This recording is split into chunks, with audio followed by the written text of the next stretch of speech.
দর্শক, এই মুহূর্তে চট্টগ্রামের বীরশ্রেষ্ঠ মতিউর রহমান স্টেডিয়াম থেকে সরাসরি যুক্ত হচ্ছেন সহকর্মী জহির সাগর।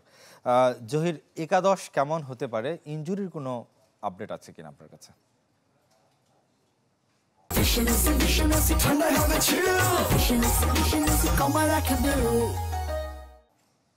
রিদওয়ান সাহেব, সাগরিকায় আগামীকাল বাংলাদেশের বাঁচা মরার লড়াই সিরিজে জিম্বাবুয়ের বিপক্ষে আসলে সিরিজ বাঁচানোর লড়াই টিম টাইগার্সের।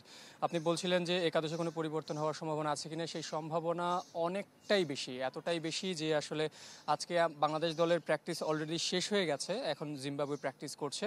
বাংলাদেশ দলের প্র্যাকটিস দেখে যেটা মনে হয়েছে, বাংলাদেশ দলের একাদশে যেই সিলেট টেস্টে 3 পেসার নিয়ে খেলার যেই কৌশল, সেই কৌশল থেকে বাংলাদেশ দল সরে আসবে। কারণ আমরা দেখেছি সিলেট টেস্টে বাংলাদেশি পেসাররা নাহিদ রানা, খালেদ আহমেদ এবং হাসান মাহমুদ, এই 3 জন মিলে মাত্র 5টা উইকেট নিয়েছেন। সে জায়গায় জিম্বাবুয়ে যে 17টা উইকেট পড়েছে 2 ইনিংসে, সেই 17টা উইকেটের 12টি উইকেট নিয়েছে স্পিনাররা।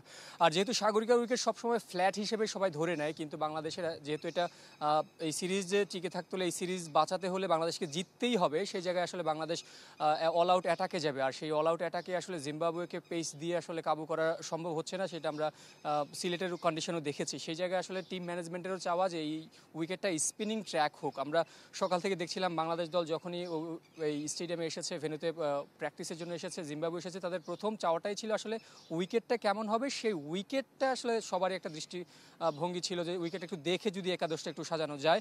সেই জায়গায় আসলে বাংলাদেশ দলের ফিল সিমন্স এবং জিম্বাবুয়ে দলের যে ম্যানেজার, তাদের কথাবার্তায় মনে হচ্ছে যে আসলে একাদশে পরিবর্তন আসা বাংলাদেশের অবশ্যম্ভাবী।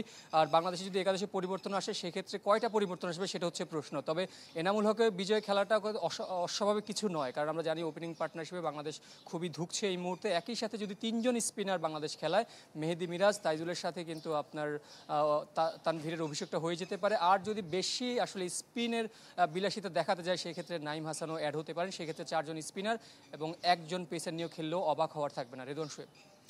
সাগর, আপনাকে অসংখ্য ধন্যবাদ। দর্শক, চট্টগ্রাম টেস্টের সবশেষ খবর জানাতে আমাদের সাথে সরাসরি যুক্ত হয়েছিলেন সহকর্মী জহির সাগর।